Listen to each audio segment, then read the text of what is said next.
Hey, if you've ever listened to our show and thought to yourself, I think I want to make a podcast, but I don't know where to start. Start with Anchor. Anchor is a platform that has all the tools you need to record and edit your podcast, right from your phone or computer. Using Anchor allows you to distribute your show to platforms such as Spotify, Apple, Google, and so many others. The best part is that it's totally free. So if you want to get started, you can download the Anchor app or go to anchor.fm.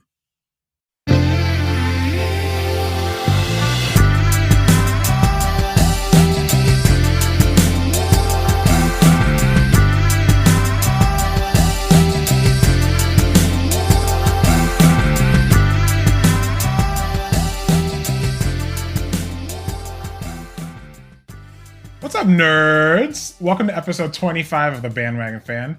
This is the show where we talk about all things pop culture. I'm AJ. I'm Alex. I'm Josh. I'm Kate. And last but not least, wanted to introduce for the first time our social media manager, Natalia. Natalia, please say hi. Hey. And Nat, do you want to say anything to the world? Happy to be here. Oh my goodness. That's wow. good. I I think that was the that's cool. enthusiasm. the exact same words I said when I had my first time on the podcast.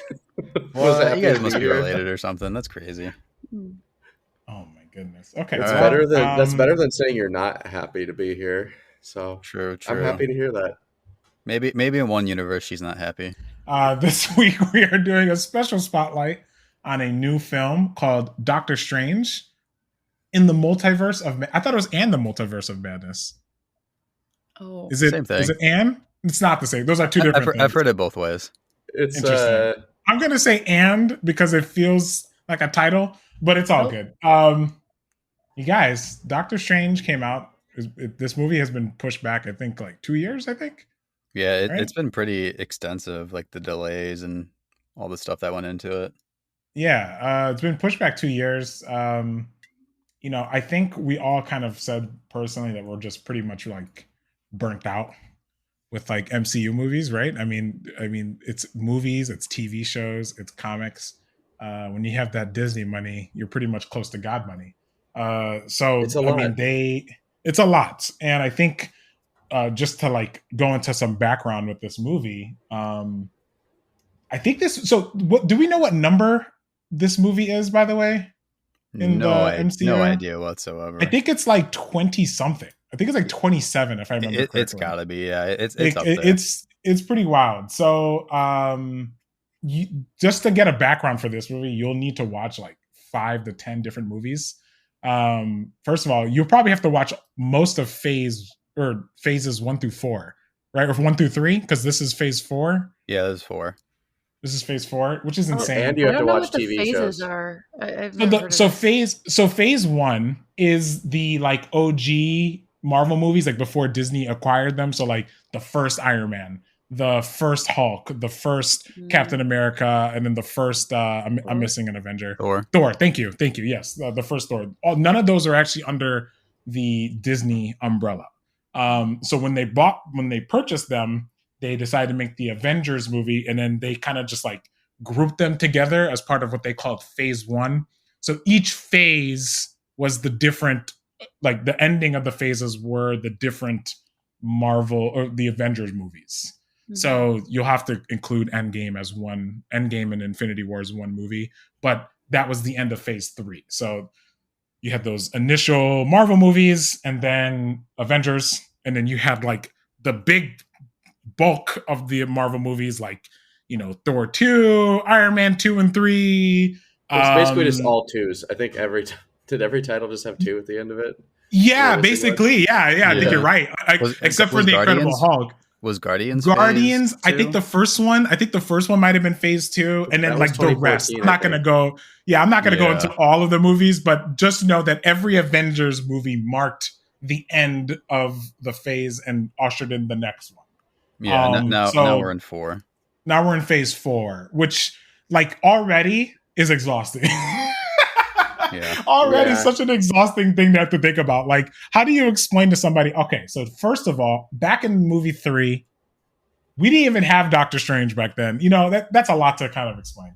Yeah.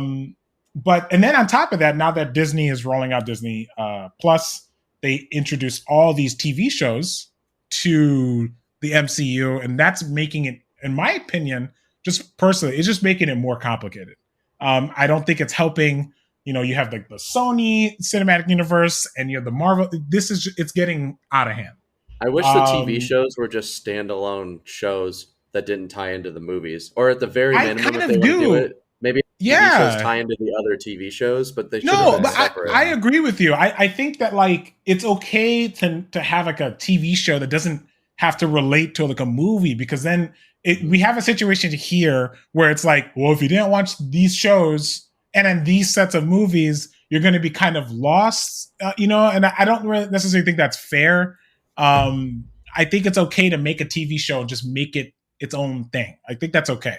Right. What they should have done is, like, you watch Doctor Strange 1 to understand this movie, but you need to have watched multiple movies, some TV shows to understand what's happening here. And it's a lot. Right. So the TV shows I think of note that this relates to are, I believe one of them was WandaVision. Thank you. And, right, WandaVision. Right. Yes. You're right. Yeah, technically. Speculation to like how much Loki affected the multiverse, but yeah, more so WandaVision though. Well, but I would say Alex is 100% right. Loki is a big part of it because it introduced the, I guess, originator of the multiverse.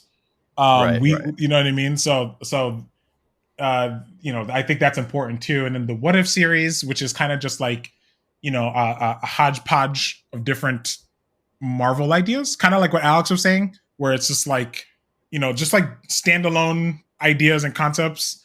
But I guess I tried to read the What If comics and I couldn't do it. So I was like, good luck. Yeah. Watch a TV show. Is it too confusing? No, it just wasn't. I read the Spider-Man one and it just wasn't good to me. It was just like bad writing. It's from like, I don't know, probably like the 70s or 80s.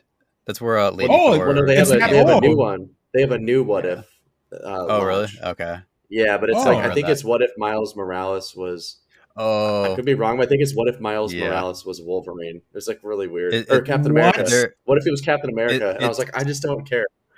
It's the anniversary of Miles as a creator. And so it's like, what if he was Captain America, Wolverine, or the Hulk? It's a gimmick, but whatever. I wanted to like it, and I just was like, this just wasn't fun to me. I feel like that's... It's funny you bring that up. I feel like that might be emblematic of what we have to see going forward in the MCU. It's kind of just got to the point where it's like, why should we care? And I think I think the best representation of that is the introduction of a new character in this movie. I don't know if you guys know, because this movie was delayed so many times. If I remember correctly, I could swear it was delayed like twice. American Chavez's character was supposed to be in Spider-Man No Way Home. So she was supposed to be like, I believe the catalyst for bringing in Peter Parker's, the other Peter Parkers. I mean, spoiler alert, if you haven't watched it, we already talked about it. I highly doubt if you're listening to this and you watched Doctor Strange, you didn't already watch the Spider-Man movie. But yes, she was supposed to be the catalyst for that. Because this movie got delayed and the contract disputes with Sony, they kind of just scrapped it. So we get that's kind of like the setup for this. Does anyone else want to add anything before we just I believe it was supposed to come out before before the Spider-Man film, and it was supposed to be plotted beforehand. It's confusing. That's basically It is. Yeah. I agree with you. So I mean, let's just jump into it real quick. So movie starts off hot. We get our first look and introduction to America Chavez. America Chavez is she supposed to be Mexican? Is that it's supposed to be like you're supposed to derive from another planet? That's what we know. She is from another planet. I guess what was a little confusing about like her introduction was I thought that she was, just like a Latin American kid, but they introduced the whole component of her being from another planet. But I guess we can get into that later. But they introduced right. It says species human. Yeah, that's exactly my point. That She's a utopian parallel. That's her place of origin. Okay. Yeah, so technically, I never knew that either. Like, so universe. So the movie starts off. We're coming right out the gates with. Yep. Josh, should we pause? Josh is doing the robot right now. That's why he stopped talking. So the movie starts off. They come out the gates hot with. They introduce America Chavez for the first time and Doctor Strange. This is the Defenders version of Strange. Is that correct? Yeah, so it's like there's been multiple versions of the Defenders. Yeah, the original one is like a bunch of like lone wolf mystic type of people. Okay, and the Defenders from the Doctor Strange from Defenders. That's kind of what he looked like a little bit. But you don't know this at first because the movie just starts and you're thinking it's our world. Our Doctor Strange. Yeah, especially because it literally just comes out hot. Like when I said the movie starts, I'm like, I feel like we missed the movie here, right? Was I the only one that felt like that way when the movie started? Felt like a little bit like I thought the reel had been put in wrong or something. Like if it had been like a film reel, not digital, I was like, oh, they put the movie in at the wrong part. I thought it was like a stylistic choice to start. I was like, oh, okay, like they're gonna go in medias res right away. I'll be honest, I didn't. I just expected it to. I already expected to be confused and have something annoying happen right away. So it was just like on par of what Marvel wanted to do. Well, so the reason why it felt so, I guess, abrupt is because then the following scene, it takes place in I'm assuming that the okay, this is why I don't love like the multiverse stuff. I'm assuming this is our universe, right? Because the 616. Yeah, the 616, right? But okay, whatever. So we witness Christine's wedding. If you're wondering who Christine is or you don't remember who Christine is, don't feel bad because she was in a movie many years ago called Doctor Strange. It's been a long time since we've seen this character. And like 2016? 2016. 8 years ago. It's been a minute. 8 years ago. So, as if you remember, I believe Doctor Strange and Christine, played by Rachel McAdams. Rachel McAdams. Thank you very much. They just agreed to be friends because, as we know, Doctor Strange is a control freak, and she can't have that in her life. So, 8 years into the presumed future, she's getting married, and we kind of see this is kind of like the first like story branch. I think the movie is trying to build this idea of like, are you happy? Right? Christine asks Steven, are you happy? And he says, yeah, of course. As we know, like he has feelings for her, and you can kind of see that throughout this scene that like maybe he wishes his life and her life kind of panned out differently.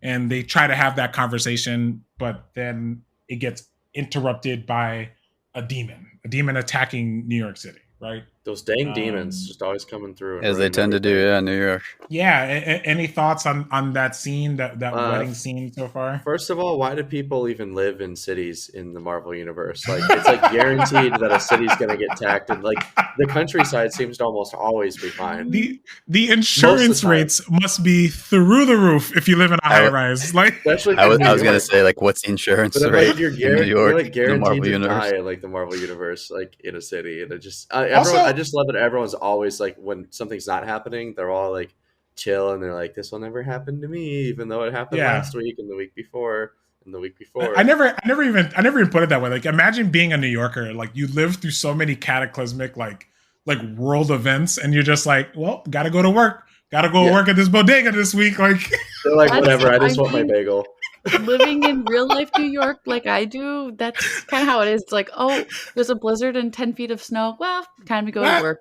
Oh, it's 100 degrees and 100% humidity. Nah, gotta still go walk the dog. Like, it's like life goes on no matter what. I feel like yeah, I feel like they'd be so desensitized to just like monsters at one point, because I remember I made that mental joke about like, why are they even screaming? Like, at some point as a New Yorker, you would just be like, don't worry, Spider-Man's got it, Doctor Strange has got it, like someone's got it, someone's on the case. You would just treat it like a car accident or a fire.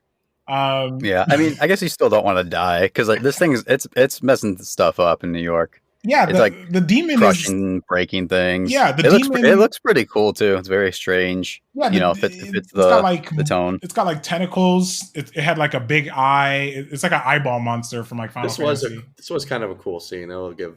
The next scene is essentially that Doctor Strange is essentially trying to figure out what is happening, and he reveals using magic that there's a monster and it's chasing a girl, America Chavez, and we are supposed to kind of put together that in this universe or this reality, I guess, that they don't know each other, because again, the first scene that they very clearly knew each other.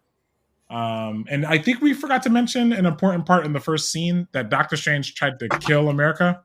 Right? Did we forget to bring that up? Defender Strange. Yeah. He pulls a very strange move of, I can't fix this the nice way, so I'm just going to do whatever it takes to fix it. Yeah. And then she Star Punch portals herself out of there. Yeah.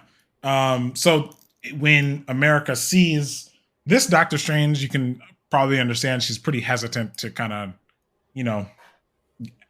look to him for help. Right. They are chasing through New York. Wong shows up. My guy Wong, the most reliable person. I mean, there are three things you can count on in life: the IRS, taxing you, death, and Wong showing up when you need him the most. This guy came. He's always there. This guy is a great. He's a great. What's it called? Sorcerer Supreme? Is that what it's called? Yeah. He knows when to be there, because and then in No Way Home, he's like, I'm not getting into this. I'm out. I forgot about that. He knows when to step up. Yeah. So this is our first introduction. And Doctor Strange kind of learns that, this girl knows who she is, or knows who he is, excuse me. And he's trying to understand, why was the monster chasing you, kind of doing this interrogation type of thing. But she's, not very forthcoming with that information. So they decide to bring her to, how do you say this place? I can never remember how to say the Camertage. Because they kind of deduce that these monsters are not being I guess summoned, right? Was that how they kind of deduced that they weren't being summoned with the magic, that it was witchcraft? They were able to kind of put that together, and so Doctor Strange gets the idea. Well, I know a witch. Let me go find her. So we are reintroduced to Wanda, the Scarlet Witch. And if you guys remember from the end of WandaVision, she kind of secludes herself after she put a whole town under her mind control. She put herself in seclusion. And so Doctor Strange, he shows up at what appears to be, I think it was a cherry blossom orchard. Was that what that was supposed to be? It was an apple orchard, I think. It was an apple orchard? Thank you. Okay. It was an flowery tree. Yeah, so he shows up at the apple orchard, and he's trying to kind of just get some more information from what he believes is his fellow friend. And then Wanda makes a mistake, and she says that, I don't know why the monsters are after America. Doctor Strange says, hold up, I never said her name. How do you know that? And they both kind of put it together that Wanda was the one who is sending these monsters, these demons, after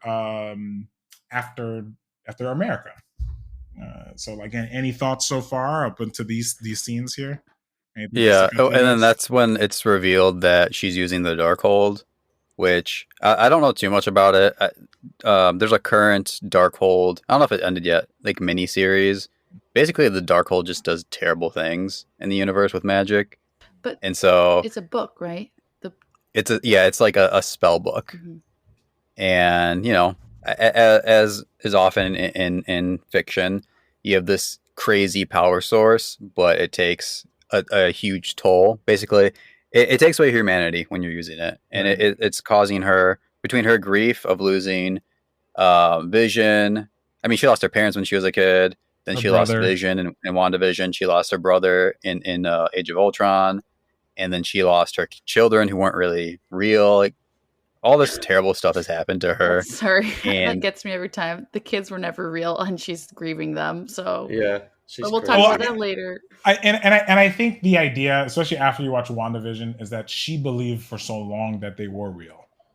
She she wants them to be real, and I think it's supposed to be this. I mean, I want plenty of things to be real as well, but like I can't just. Yeah, but the difference, I would argue that the difference is that you never created a alternate reality where it was real. You know what I mean? Did you guys, Alex and Kate, did you watch WandaVision? I did. I didn't, but I looked stuff up beforehand. You know about it. The show, I knew the movie was going to explain stuff anyways, which it did do like an okay job at kind of telling you a little bit of things that happened before. Yeah, because like the whole show, to me, the theme was about grief and like how we deal with grief. Mm-hmm. And for Wanda, like she literally can manipulate reality, and so she uses that to grieve by creating a different world. And like, I mean, we all do that when we go through something like really sad or traumatic. Like we might create like a fantasy in our head of like, oh, what could have been. Yeah, she can actually make that real. She can actually do that, and so that's why losing those kids is so again traumatic to her, because like she made her escape a reality and even lost that. And even going even deeper into that, it's this idea that she has never been able to hold on to her family, right? She was a kid, her family was taken away from her.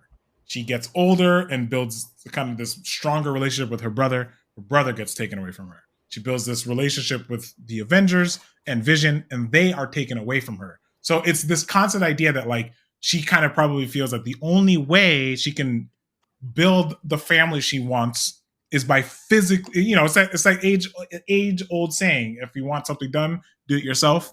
I think that's what this is trying to kind of manifest. So she admits to Doctor Strange that she does want America, and she doesn't ask. She says, look, I'm either going to get her the hard way or we could do this the easy way. Just give her to me. Everything will be fine. But if you're going to fight me on this, then I will fight you. And Doctor Strange basically says, say less. And they go into full defense mode, right? Wanda essentially wants to take America's powers of being able to transverse through the multiverses because she wants to essentially try to force, I guess, reality to reunite her family. But she has to kill America to do this. She has to kill America to do this. America's not only, it's not just, she's taking her powers. Like, no, she has to kill her to do this. I think she insinuated that she would let her live if she would comply, but if not, she would just take it. I felt like that's what the insinuation was. But she still wasn't really. I could be wrong. Choice. It's still a mile exactly kind of situation. Yeah. Right, and that kind of lends to in the comics. I mean, it depends on the version. Wanda's a little like unstable, I guess you could say. Like she really is a person who has like suffered a lot and has not coped with it very well. Okay. There comes a point where she actually ends up erasing all the mutants in the world at one point. So like she's powerful and she's very hurt. So she will just lash out. And when you have that kind of power, it's not like a vase is going to get broken. You're going to change reality and get people killed. Right. So Doctor Strange goes back to Kamar-Taj and they start the defense, the siege. And Wanda kind of rips through the siege. It's light work for her. Which honestly was pretty cool. I kind of like that. This idea that she's that powerful and hasn't really had a real motivation to use her power. This scene frustrated me a lot, though. Why? Just like typical, not necessarily like the fighting itself was cool, but like a typical issue I see with a lot of Marvel films is like they never really like introduce you to any of like the side characters that are like like that are here. They don't like give you a reason to like care if someone dies. So like the second someone gets struck, I'm like, wasn't introduced to you. You're just like a CGI character on the screen. Like I didn't have any like feelings for any of them, and I just like I wish that was something that was explored a little more. And it's like they only need like a couple minutes. Yeah, especially because they introduced like 3 other like factions of the sorcerers, and they literally just like, "What's up, Wong?" And that's it. That's the introduction we get to these characters. There's no like there was no attachment though, and it's like I wanted that. Yeah. Like I wanted to care what happened to any of them, but I didn't because the movie didn't give me a reason to. It didn't give you the chance. That's a good point, and like that's so fixable with like a couple of lines of dialogue. Yeah, that's a good point. They don't even need that much, and like I was just really bummed out with that. It's like I knew the fighting was going to be cool. The fighting always is, and like, but yeah, the second someone I don't even remember half of the people's names there. So when someone like dies, I'm just like, okay, like, oh yeah, you're gone. No I idea. guess, like whatever. it was like a cool fight scene for the sake of a cool fight scene, like siege fight. Yeah, right. And it was very cool. And Scarlet Witch just tears through them, and then Strange and America dip out. I don't know if we mentioned this, but she doesn't really understand her powers yet. She knows essentially what triggers them, but she doesn't know how to control it. Right. So but she manages to get them out of there. Unfortunately, Wong gets left behind. Yeah, Wong gets left behind because Wanda, you know, like a true horror villain, like kind of corners them, and she can only really trigger her powers with fear, and so she does her thing, and she transports Doctor Strange and herself to a completely different Marvel universe. We get a pretty cool scene of them essentially flying through many different types of universes, one of them being a cartoon one, which I thought was funny. And it was that like kind of the same artwork used for the What If series too. That's what it kind of looked like. Yeah, it was hard to say. Like you could tell there was a lot of different like influences. There was like the paint one too. Yeah, the paint one. It was a visually cool like scene. And then they end up where we find out later it's the 838 universe. Not that that means anything to most people. They end up in this new universe. This is a universe where Doctor Strange has already died, and Mordo is the Sorcerer Supreme, which was a real plot twist. We do get an interesting scene in here too. We get a little glimpse into America's life. We find out that America's trauma is sourced from the fact that when the first time she used her powers, she teleported both her parents on accident, and she doesn't know where she teleported them because she doesn't understand her powers yet. And she's been spending her whole life, I guess, up until this point, trying to find them, trying to reunite with them. And like a thing to note is her. So I don't like it's still a little confusing because in the comics she's from a different reality. Like she's human, and when she comes to Earth, she gets adopted by a Puerto Rican family. So she's like kind of Puerto Rican, but she has two moms. Yeah. And what's really interesting is there's like that little, I don't know, that scene was only a few minutes long. It's like a minute. Yeah, that scene is what got this movie banned from Saudi Arabia. Yeah. And then I don't know if you guys noticed that America wears a pride pin on her jacket. Yeah. I didn't see that. Really very, very small pin, but that was another thing. Something along the lines of like love is love or something like that too.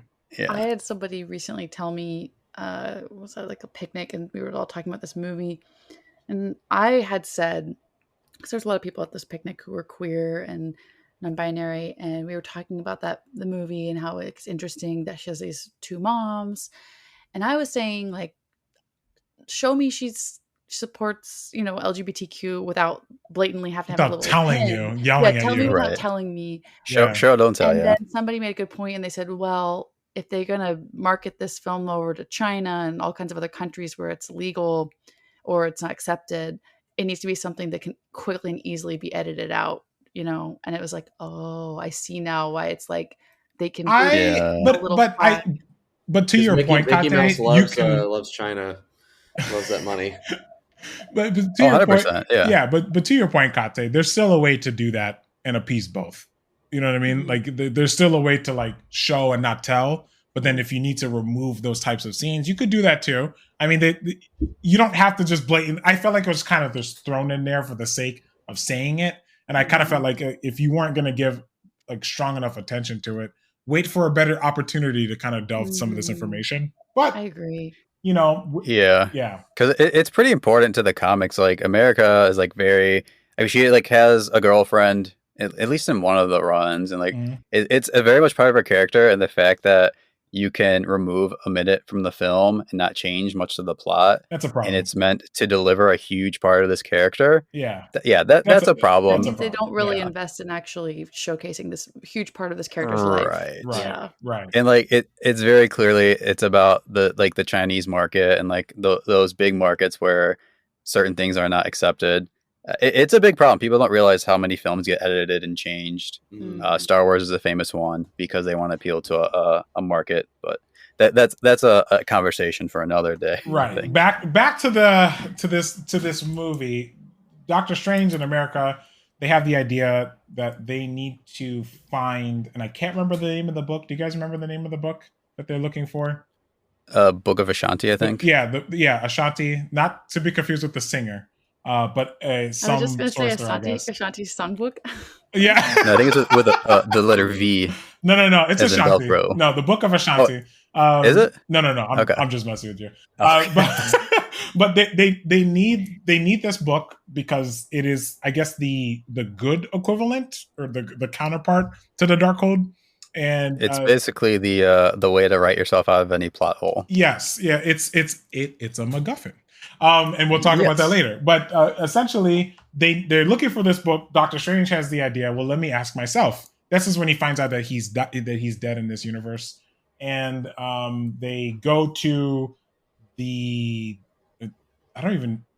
where's the place in New York that Doctor Strange hangs out? What is that place called? The Sanctum Sanctorum. Thank you. The Sanctum Sanctorum. And Mordo greets them. If you guys don't know, Mordo is the villain from the first Doctor Strange movie. But in this universe, he's not that much of a bad guy, I guess. So he lures them inside. And then once he realizes that, this Doctor Strange is from a different universe, he imprisons both this Doctor Strange and America. And then we are greeted with this reality's Christine, who works in some... I think the Baxter building from the Fantastic Four. Is that what that is? Yeah, that wasn't made very clear. I didn't really understand where they were. I didn't really understand that part. So I was like, okay, they're in some type of museum with a prison. I don't know, but they are in the Baxter, I guess, facility or building. And Doctor Strange is then presented with the Illuminati, which I groaned in the theater when I heard that. I was like, ugh, it's so corny. Everyone in my theater started laughing. Like everyone thought it was like some joke. Like we were waiting for the I did too. And then once we realized it, like we were all making fun of it. Yeah, I did too, because I was like, I heard it wrong. I was like, wait, did they say Illuminati? I was like, oh my goodness. Something else, right? Like, what? That's so interesting because the Illuminati in the comics are pretty scary, actually. It's only hinted at in the movie, like how nefarious they are. Well, I legit thought that the next scene was going to show me like Jeff Bezos and Elon Musk and who else could be part of the Illuminati? I don't know. Michael Jackson, Bill Tupac. Gates. Yeah. Tupac would be part there. I mean, like, I just felt like they were going to show me the weirdest like collection of people, but it was actually, we had this was a big, I guess you could say, moment in the MCU because they introduced Reed Richards. There we go. They introduced John Krasinski. Oh my god! I started laughing when I saw him. I just he did not fit to me at all. Like silly. He does not look like a superhero to me. He looked out of place. I just was like, I love John Krasinski, but not as a superhero. It just didn't work. I didn't fan service thing to cast. I didn't hate it. Yeah. I didn't hate it as much. I just thought it was. I think the issue was how he was introduced. Because we all have to admit that every person that they cast for these roles, it's been pretty difficult to envision how they were going to pull off the role. I would probably say, with the exception of maybe Benedict Cumberbatch as Doctor Strange, is probably one of the few times where I'm like, oh, I could see this person. Other than that, when you heard of I cannot remember the actor's name who plays Star-Lord. Chris Pratt. When you heard Chris Pratt being Star-Lord, at the time, coming fresh off Parks and Rec, that seemed like a stretch. Mm-hmm. I would say the same thing for when they changed Incredible Hulks, and that felt like a stretch. So I feel like we do have to give Disney the credit that they put a lot of time and effort in their castings. And while this may seem like fan service, we also have to remember that John Krasinski has been wanting to be part of the MCU for a very long time. He just didn't look cool. His outfit. He didn't look cool. I agree with this 100%. They didn't show him do anything stretchy. They did. They gave him the Twizzler pull and peel treatment in this movie. It was. We'll get into that a little bit later. But yes, he was kind of just thrown there, and And that's not even the biggest reveal, because we also get Professor Xavier. With the music from the show. Gold chair, and played by Patrick Stewart, which was I thought was not going to do this again. So I didn't think so either. That was a big surprise. Like he looked pretty old. So we'll get into that in a little bit. But they also introduced the Rambeau version of Captain Marvel. Which she was technically Captain Marvel before Carol Danvers in the comic. Yes. And then we also had Captain Carter, which was actually pretty cool. Yeah. We had Captain Carter, and there was one other person I think I'm forgetting. Black Bolt. Who I don't know much about Black Bolt. So he's part of the Inhumans. They're like human, like they're descendants of Homo sapiens that were experimented on by I don't know what alien species, and then they like evolved to higher powers. Hard pass. And I think he's one of the leaders of the Inhumans, and ABC had the show that tanked, and this guy played this character in that. Yeah, I didn't know who he was, so I was like, I don't even understand what his powers are. So I was like, I don't really know what's happening. But anyways, Doctor Strange is presented in front of this council, and they are basically telling Doctor Strange, you cannot have the book because you in your other life, in your alternate universe life, you did bad things with it, and you're going to break our universe if we let you have it. But Doctor Strange is like, it doesn't matter what you think I'm going to do, because whatever's coming is worse. Cue Wanda coming in like Carrie.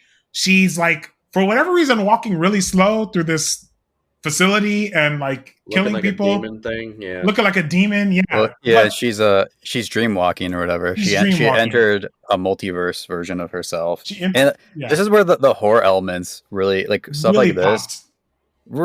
It was cool. Like it was cool to see horror like aspects in a Marvel movie. I really wish Disney would have let Sam Rami use blood for this scene, because it would have made so much more sense. But yes, we get a bloodied Wanda ripping through basically every person she sees. And so the Illuminati, the Illuminati assemble. They go and they decide to defend against Wanda, thinking it was going to be light work, and they were proven wrong. And probably one of the best scenes in this movie, where Wanda systematically dismantles all of them. First with Black Bolt, very quickly. Black Bolt, she sews his mouth shut, so he explodes his head.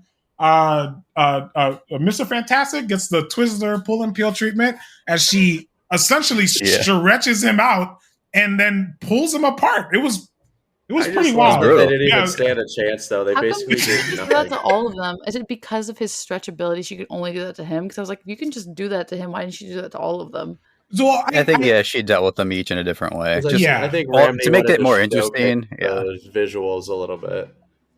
Right. It's like nobody stood a chance. I was just like, this is the nobody worst, stood a chance. The worst they said Illuminati a lie. ever. They said something like, "Oh, we don't back down easily," and then she was like, "Okay, cool. I'm gonna kill you within 2 minutes." She's like, "I'll show you how quick this is." The stupidest moment, as cool as it was, Captain Carter. I was like, "Girl, you need to run. You need to run away. Your shield is not. You're not equipped. You're not equipped for this." But you know what? She got heart. And she died for that heart. But she gets so useless because she could have like retreated and then maybe like did something later on. And did something later. That's kind of my point. And then Captain Marvel gets squished, which was really lame.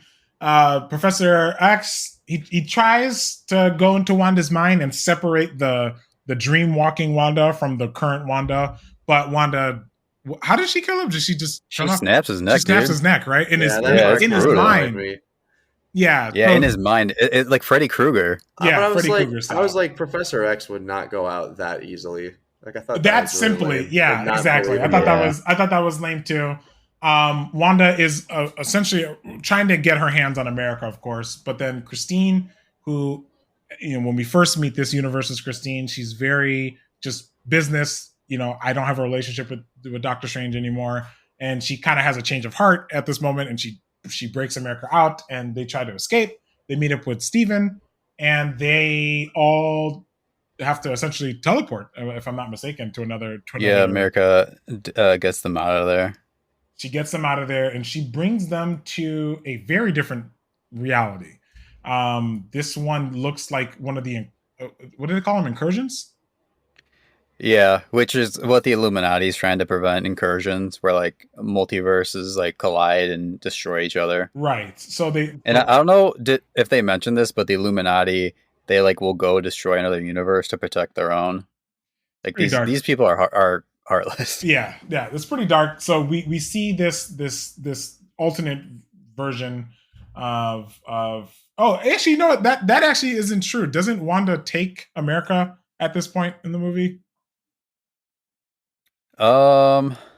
Yeah. And then Steven and Christine are tossed into this dark looking universe, like Silent Hill looking thing. Wanda actually does. I apologize. Wanda does get her hands on America. She separates Steven and Christine, and then she takes America back to the Prime universe so she can extract the powers. We should also mention that simultaneously, Wanda has now that she has Wong, she forced Wong to tell her where the actual source of the Darkhold book was, and they are at this temple where you kind of realize that Wanda was kind of prophesied to be this Scarlet Witch type of character, anyways, and she's at this place, I guess, that she was destined to be. So that's where she brings America to. Doctor Strange and Christine are sent to a universe where an incursion has already happened. So Doctor Strange gets the genius idea to go find the this universe's Doctor Strange to see if they can get some assistance. They do, and it's an evil Doctor Strange. With a third eye. With a third eye. This man looks like he hasn't showered in years. And he tries to reason with this Doctor Strange. But we see that this Doctor Strange has the Darkhold on, like, attached to the hip. I don't know if that's significant or anything, but I just thought that was interesting. That I guess it was meant to kind of show how corrupted this Doctor Strange was. That he reads from it. Doctor Strange's genius plan is to borrow the Darkhold so that he can. I don't know. We don't really know at this point, but he wants to borrow it. And hold on. It's because so we don't know what his plan essentially was, because his original plan was to find the book of that book of Ashanti, whatever it's called. But Wanda had destroyed it in the previous scene. So he's trying to, I guess, formulate a new plan, and he gets into an interesting fight with this version of Doctor Strange where they fight with music. I loved this scene. I thought it was cool. I thought that was cool. The piano scene was really fun. I like that a lot. I like that a lot. I thought that was a fun way to kind of show the magic, instead of just having, first of all, two versions of Benedict Cumberbatch just like throwing their hands at each other. Like, purple lasers and orange lasers. Well, also this scene just looked very like Evil Dead to me, so I thought that was really cool. Yes, it did. I feel like Rami was like, I'm going to try to showcase everything that I've done as a director into the scene. Yes, I 100% agree with that. Yeah. Yes, I 100% agree that the third act, which I thought was the best part of the movie because it was the most succinct part of the movie, but I definitely felt like the third act was like him being like, just let me do me. Just let me do my stuff. And they're like, okay, fine. So they have this cool battle where they're throwing music at each other, and finally Doctor Strange gets a hold of the Darkhold. But as we know, the Darkhold, as Josh mentioned earlier, takes a part of your humanity.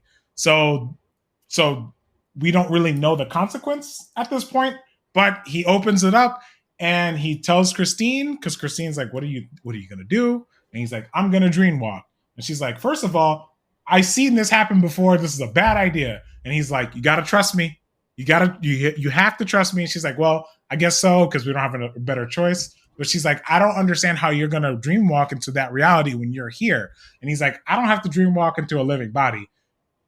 Cut to Doctor Strange dream walking into a corpse of himself that he had hid away earlier in the movie.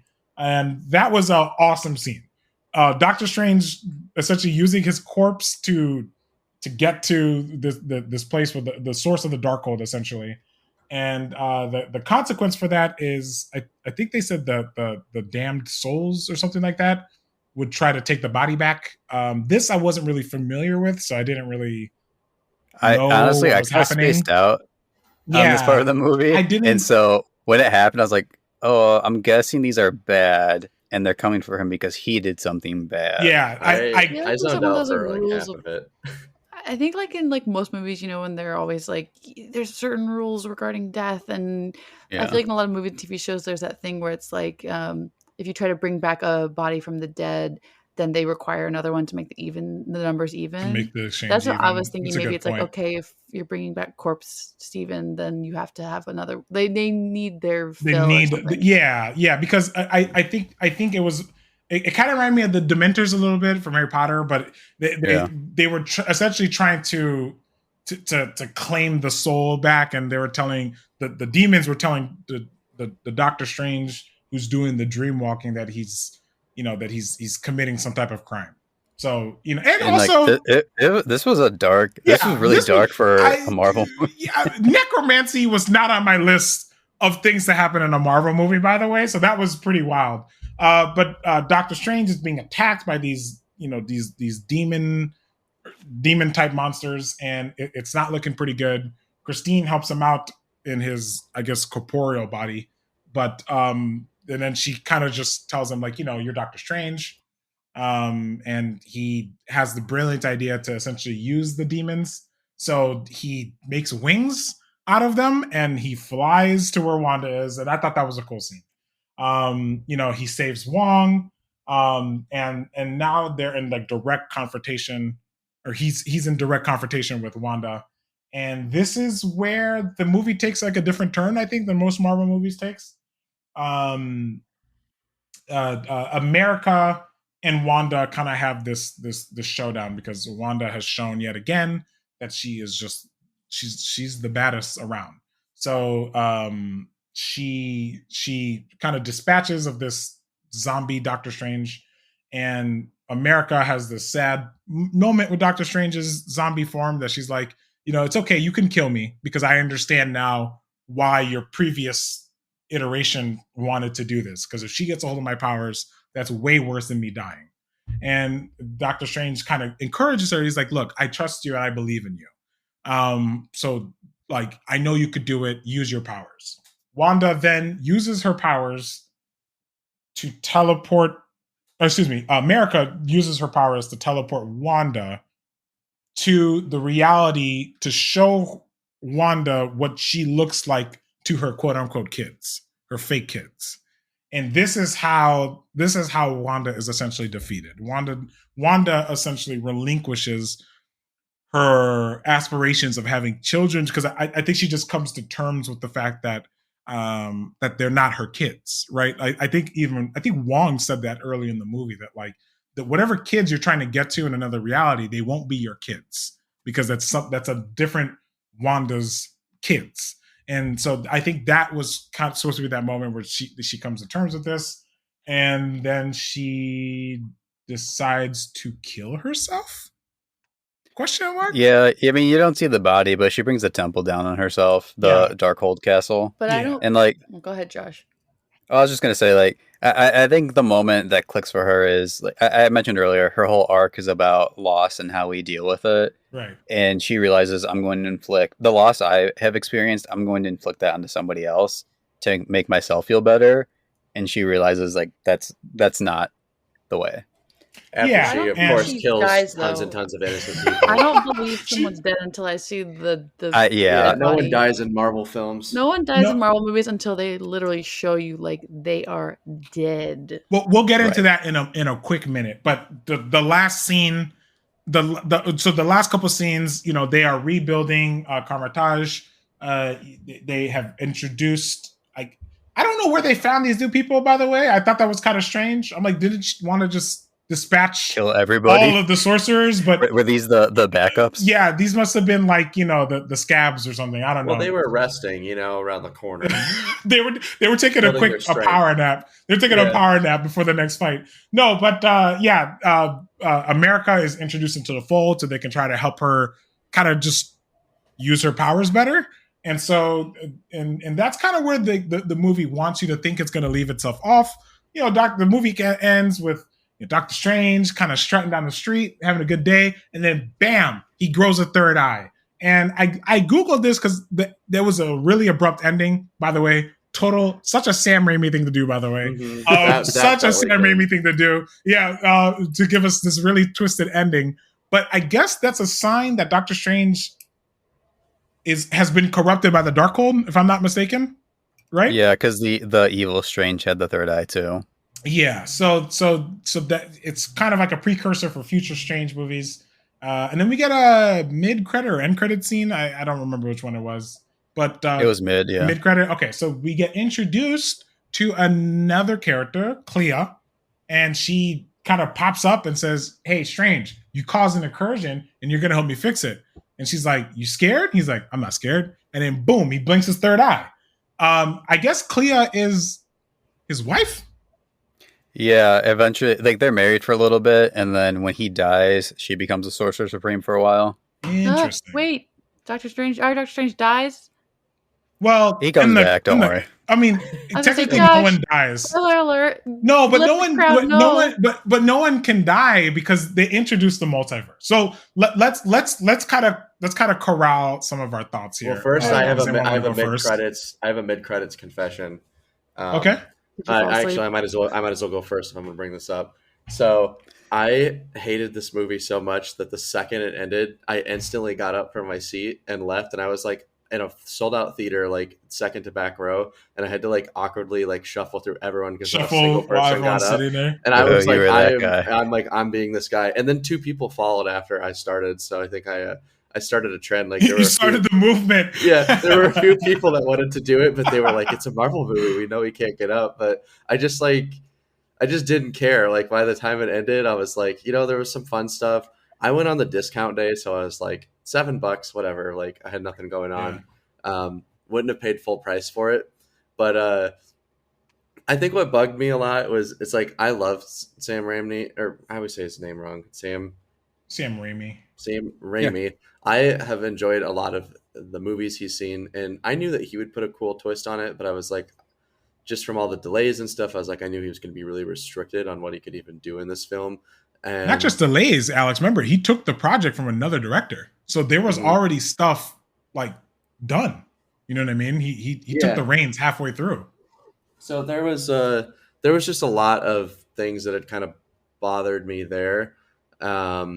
I didn't like, I don't know. I just like, I feel like the structure of this film, I just didn't really care what happened to anyone, which has always been like my big annoyance is it's like, if all these things are going to be happening to people, if people are going to die, like I need to like have a reason to care why they die. And I didn't care with anyone. And then it's like Professor X just like dies out of the blue. And like, I love Professor X. And I'm like, I didn't even care in here because it didn't give me like really a reason. And it wasn't believable to me. And also like I just like 2 weeks ago watched Everything Everywhere All at Once, and it's just like watching like the best multiverse type of film I've ever seen, and then going to this, I was like, y'all should have released it first. Like you had a lot to hold up to, and I think I just now expect every film to be like that movie, so I'm gonna forever compare to that one. Do you think that them pushing back the movie hurt it more than if they just released it 2 years ago? It's hard to say because it's like, I feel like a lot of movies, and this happened with Batman too, is it's like scripts get rewritten so much. So like, who knows? Like the 2020 script of this could have been amazing, but maybe 2020 script was bad, and that's why it got delayed. And this is the better version of it. This is the better version. Yeah. That's like a huge risk with Hollywood, and it's hard to say. And it's like the script writers could be phenomenal writers, but I think Disney just unfortunately like doesn't give these writers full reign on like what they truly want to do in these films. Like I think they're allowed to like make the baseline, but I think Disney just kind of forces them to cram all this extra material into their script, and that's what annoys me. There's just like too much happening at once. That's like my main take. I'd give this like a 2 out of 5 on my rating. Kate, what are your thoughts? I think that this movie was not totally horrible. I know Alex just said that he hated it.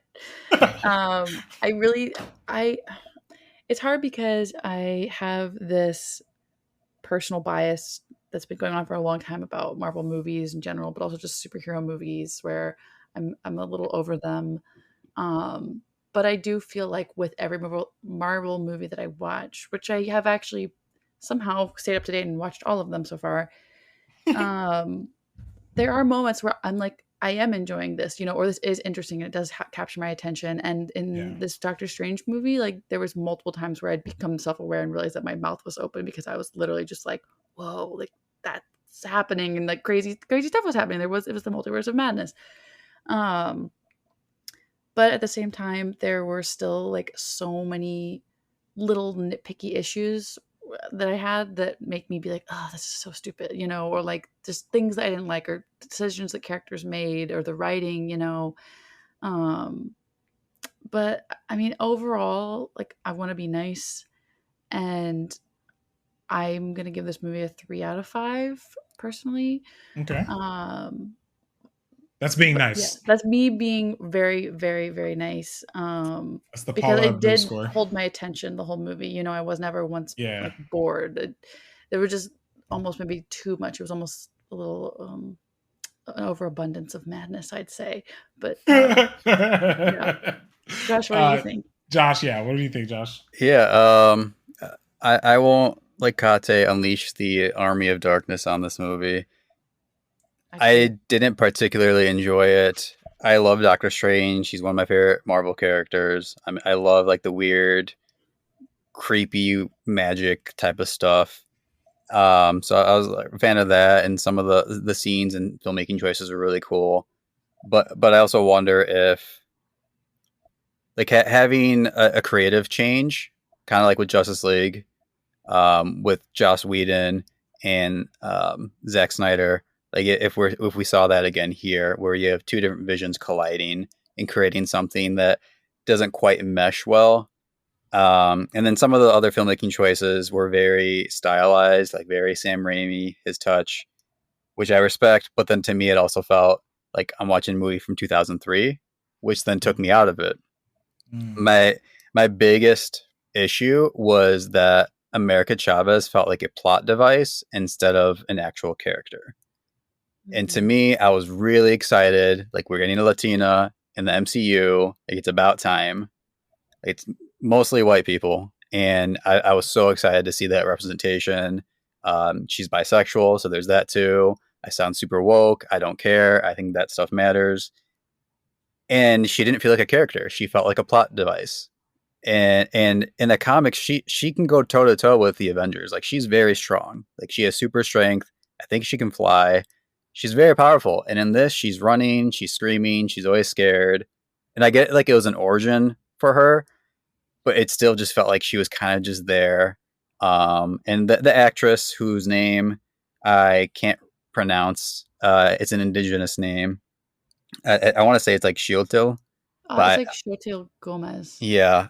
I only know that because my roommate's dog is named it with a nickname of that dog. Okay. That's cool. That's cool. That's and so cool. I mean, she got harassed a lot because people thought she looked too white. And then, because America in the comics is a lot more darker. She's like more like Afro-Latina.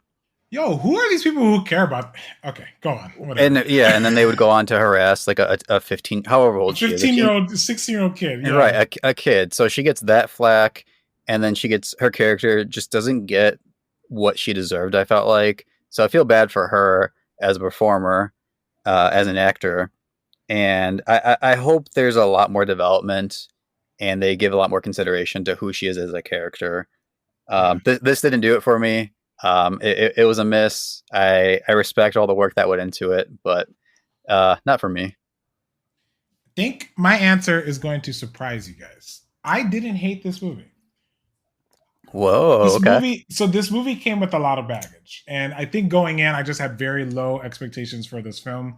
I did not think this film was going to be meaningful in any way. I've already said, and I've been on the record saying, I hate multiverse stuff. It just gets really gimmicky. It gets real. It just makes it so that anything can happen. They literally had a book in this movie that could do whatever you want. Like literally. And then they use that as a MacGuffin. For those who don't know, a MacGuffin is a term for something in the movie that is thrown in there and doesn't have really any consequence to the actual plot, but the characters are constantly chasing after it. So think like Pulp Fiction, the suitcase, for example, like think of that. That book of Ashanti, whatever, it had no real consequence or bearing to the overall movie. And it just made it feel cheap when it was destroyed. And I'm like, wasn't this the part that was going to fix everything? So there are a lot of structural things in this movie that have issues. However, I will say that the Sam Raimi-ness parts of the movie I thought excelled. I thought like the scene where the scenes where, for example, Wanda is used as like a straight up horror villain. I thought Disney needs to lean into that kind of stuff more because it's different and it's unique and it's kind of cool to like play with these superheroes or villains in a way that we've kind of seen in other mediums. Like I think Disney really needs to lean into that because overall the IP is getting stale, right? Each movie is hitting the same beats. And I felt like this one was kind of unique because it didn't necessarily hit those same, here's the big action set piece and here's this. Like I enjoyed a more contained movie. There were some scenes in there that very clearly Sam Raimi could not get out of, like throwing in Mr. Fantastic and Professor X. Like that kind of felt forced. It didn't really feel like that needed to be in the movie. As fun as that scene was. And I agree, AJ. I felt like why bring them in to have them? Why bring them in? Yeah, exactly. Why bring them in only to then take them out? Like, yes, you can make the argument that what that is doing is that it's letting you know John Krasinski is going to be playing Reed Richards and that the X-Men are essentially quote unquote here. But I feel like there's probably much cleaner ways to do that. Like you didn't have to do it in this type of movie at all. I think there's probably, I could probably sit here for an hour and think of 100 better ways to do it. So personally, I just didn't really feel like that was needed, but I thought that the movie, like Kate said, was interesting enough where I wasn't bored. Like with Venom, for example, where I felt like kind of the same, like it wasn't good, it wasn't bad. I was bored because there was nothing in there that was interesting to see. This movie had like at least very interesting things. And also, I thought the music score was really good. That's the other thing about this too, that I think Danny Elfman did the music. Yeah, Danny Elfman did the music. I thought the music was really good. I think that's an underrated part of this film and why I wasn't totally checked out. And then on top of that, I felt like the third act for once, finally, felt unique to a Marvel movie. So many Marvel movies have this same third act where it's like big set piece, big action set piece. And it's purple laser in the sky. Yeah, purple laser in the sky, whatever. And it's like, and it's so fatiguing because it's like, I know what's happening. I felt like this was the few times, I'm not going to say first time because right now I can't think of 27 movies, but this was the first time that I felt that the movie had a third act that was probably the most simplified part of the movie. And I feel like that's what worked the best. So I'm going to give it a 3 out of 5 only because I felt like I want Sam Raimi to direct more of this. Like I know that they're doing like a zombies, like they're trying to introduce like the Marvel zombie stuff. Have Sam Raimi direct it. Dude, I know you're trying to bring Blade in. Have Sam Raimi direct those. Like he will do an amazing job doing that because it's already in his wheelhouse. And it's okay that it's not for kids. That's okay. I don't really necessarily think that everything in the MCU has to be for children per se. And Disney kind of needs to kind of work that out as they go along because with every movie they introduce in the MCU, I'm getting less and less interested. But with that said, I thought that this movie, for as a mess as the story was, and for, I didn't even get into the fact that like Wanda being a villain makes no sense in this movie because in WandaVision, the whole thing was about her coping with grief. How do you cope with your grief and then turn around and be like, psych, I'm going to destroy a universe, like that's a big jump. She was selfish. One friend I saw it with was like, I feel bad for Wanda, and I was like, I'm kind of over Wanda because I'm like, someone should be helping you or committing you into a place where you can get help.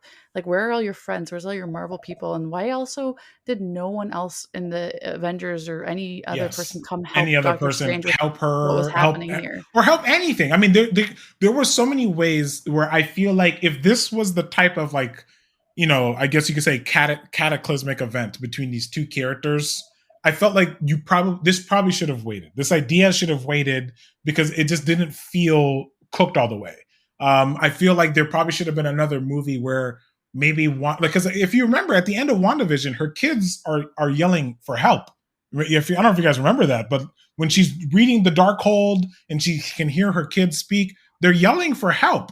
So how do we go from, I felt like a motivation for the movie would have been Wanda's trying to save her kids, right? That would have made more sense as to why she's so hell-bent on being reunited.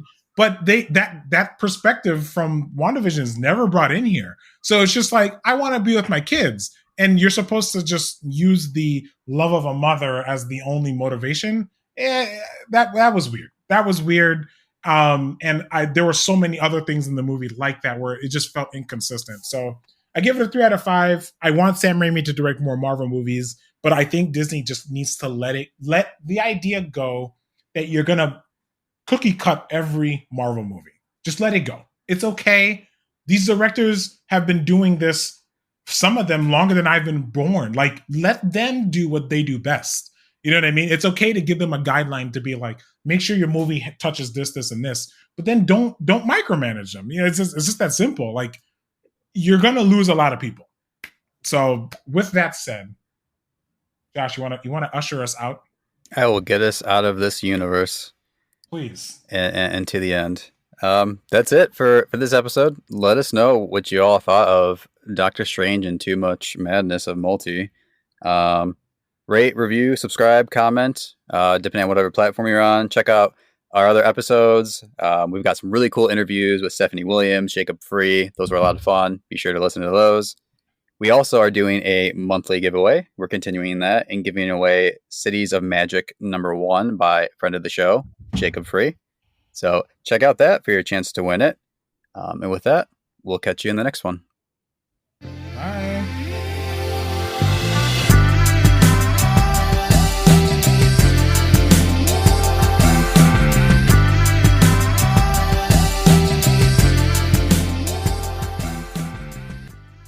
The Bandwagon Fan Podcast is hosted by Josh Jimenez, Alex Mogosa, and me, AJ Soy. Our show is produced by Kate Smith and edited by your boy, AJ. Our social media is managed by Natalia Kokulia, and our theme song, Lush Waves, is provided to us by Taylor Lewin of _audio. Thank you for listening, and we'll see you next time.